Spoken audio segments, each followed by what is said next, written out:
I have never ever struggled mentally this hard. Not once. This is easily the hardest thing I have ever done.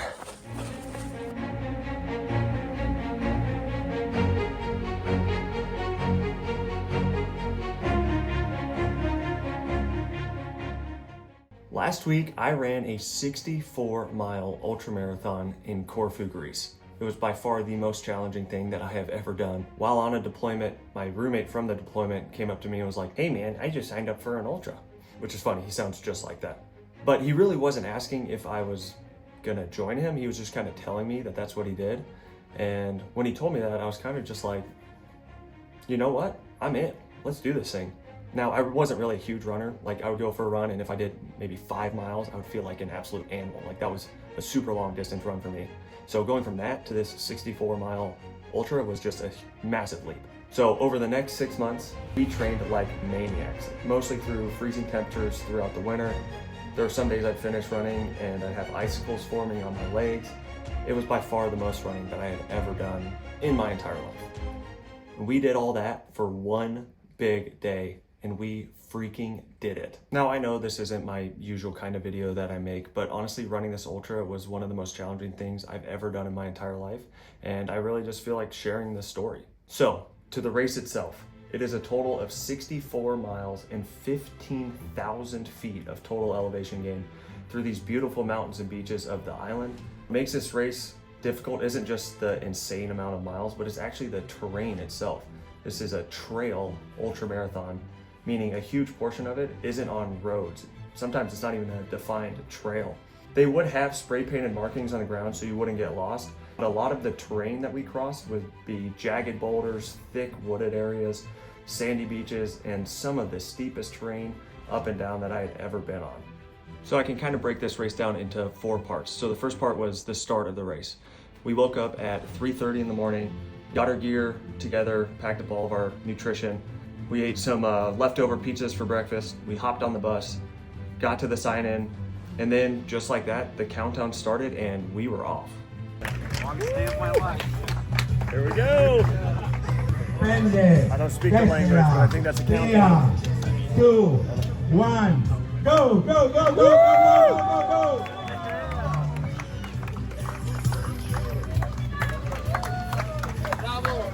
The first few miles were gorgeous. There was this road that went along the coast. The sun was rising up over the mountains. We had fresh legs. We were all smiles and happy, but we really had no clue what was coming. The trails got pretty steep, pretty fast. The terrain, we realized quickly that it was going to be extremely technical. However, we did expect the first climb to be the hardest part of the race, just looking at that elevation chart.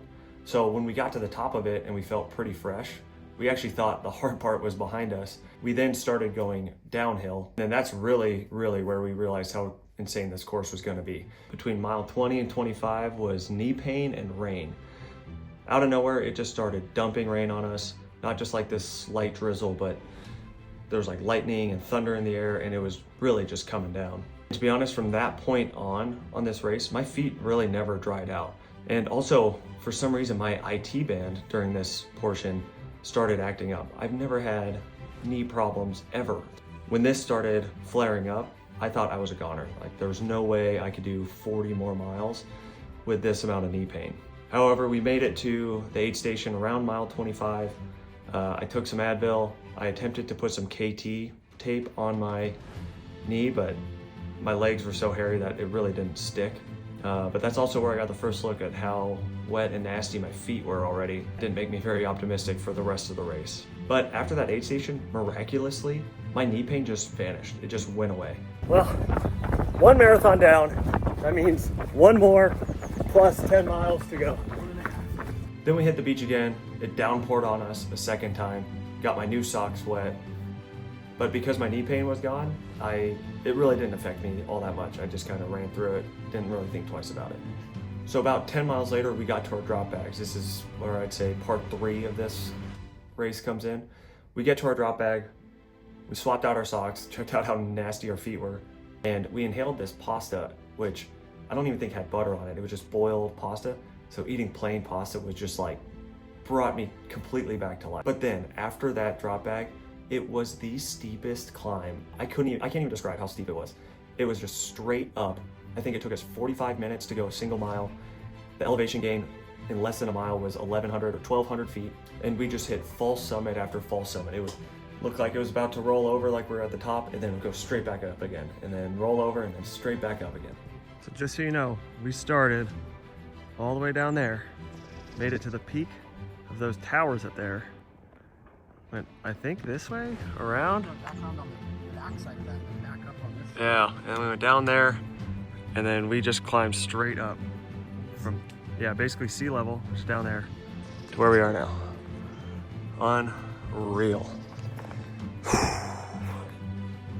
And then from there, we descended to sea level again, and we got to this pretty long stretch of running on a beach. And we thought it was pretty awesome. We were all smiles, we were running, and then I took a look back to see where my friends were, and a wave just went right over both my shoes. Just when I had changed them out back at the drop bag, so my feet finally had a chance to maybe dry out a little bit.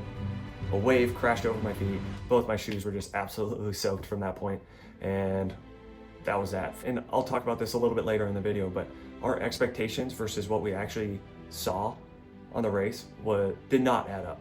So if you look in this website, it has blue meaning road and brown being off-road. It said 64% of the latter part of the race was going to be on road. Well, if you zoom in and you look at the part that I was just running on, they classified this as a road. Okay, well, now we got even more of it to go. Look, there's our markings. Gonna go all the way around the bend.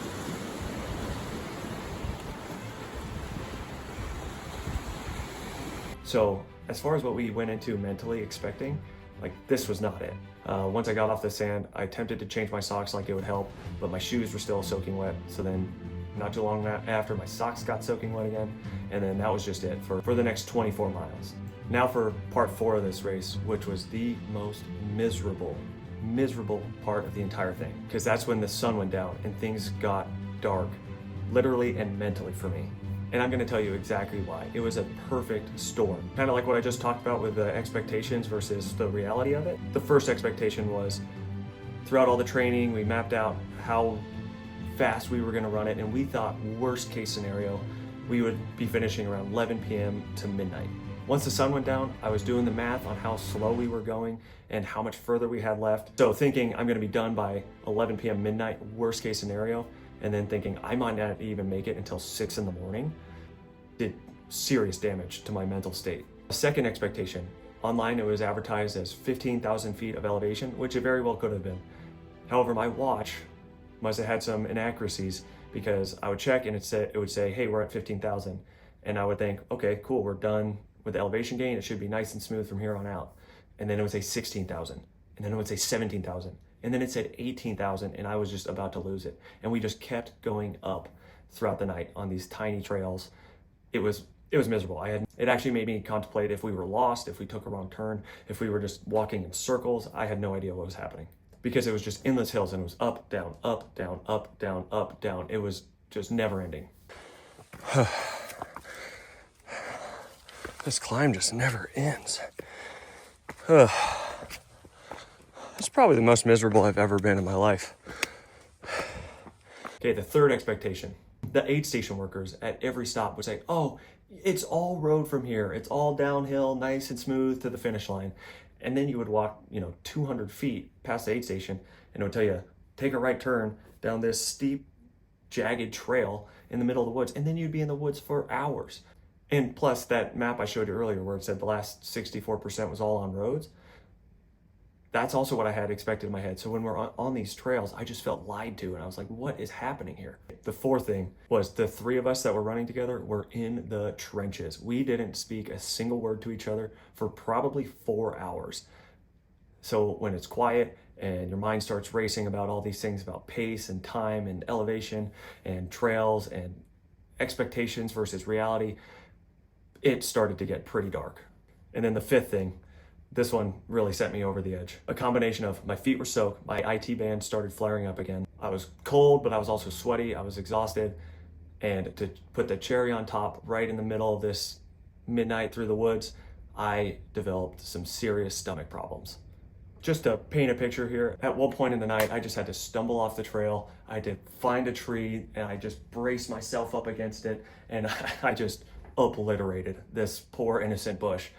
It was miserable. At that point, I was just like, I need this to end right now. I don't want to be here anymore. This is horrible. I hate everything about this. But really, I mean, we were in the middle of the woods, and the only way to get anywhere to even try to quit was to continue forward on the trail. So I mean, that was really my only option, so I just kept going. So all 5 of those things combined absolutely wrecked my mental well-being. So then it came to the final aid station. We get out of the woods. My watch is saying we're at 58 miles. Like I said, we signed up for a 64-mile race. And the aid station worker says, oh, it's a nice, easy 9 miles to the finish line. And I'm thinking, this just turned into a 68-mile race, plus my watch saying 18,000 feet of elevation gain. And then I started looking at the times and our pace, and I almost threw in the towel there. I was like, there's no way we're gonna make it before the cutoff. But then it brings me to part 5 of this race. Starting at mile 59, finally all those things that the aid station workers have been saying, where it's, oh, it's a nice easy road, all downhill to the finish line. Finally, we got to that point. I mean, granted, it was 4 hours after the first time they told us that, but we finally got there. And I don't know what happened. I got this huge surge of adrenaline, and I hit that road, something just overtook me, and I just started running, like full on running. I've been at it 20 hours. I have to finish in 24. I'm basically gonna run nonstop to the finish line. I have never ever struggled mentally this hard. Not once. This is easily the hardest thing I have ever done. But somehow, I still physically feel okay, and I'm able to run. I don't know how I'm doing it, but I'm gonna finish. There's no way I'm not finishing. I just kept saying out loud as I was running, oh my God, I'm gonna do this. Oh my God, I'm gonna finish. Oh my goodness, I'm gonna do this. Oh my God, this is insane. I'm gonna finish. I'm doing this thing. My feet had been wet for probably 16, 17 hours at this point, so every step was just like raw hamburger meat on my feet. They were hot, blistered, but I didn't care. I just said, I'm going to finish this thing in time, and it's all going to be over with soon. And that surge of adrenaline carried me for the next 6 miles, and then I crossed the finish line.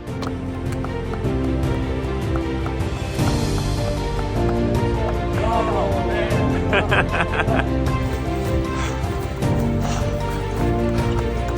Oh, man. Eso, bravo, bravo. Bravo. Good job. Woo!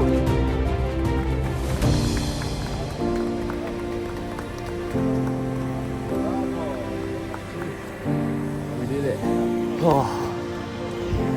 Dude, you were cooking. Oh. Good job, dude.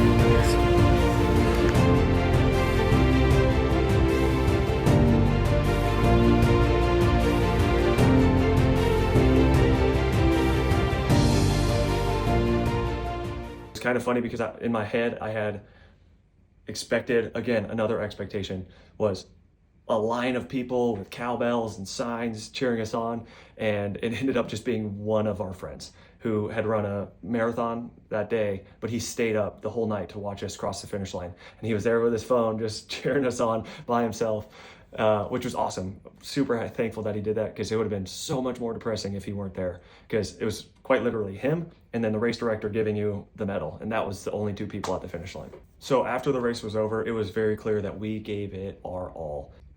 The next day when we were trying to walk around, you could tell we just gave it everything we had, because it was almost like we fast forwarded to being 80 years old. But even with all that pain, that was the most rewarding feeling, knowing I about hit my breaking point. I didn't think I was going to make it, and then the 3 of us just kept going, and then we ended up crossing. I mean, that was just, I'm still riding that high, and it's been over a week now. So if you're still here at the end of this video, thank you so much for sticking around this long. I hope to see you on the next one. See ya.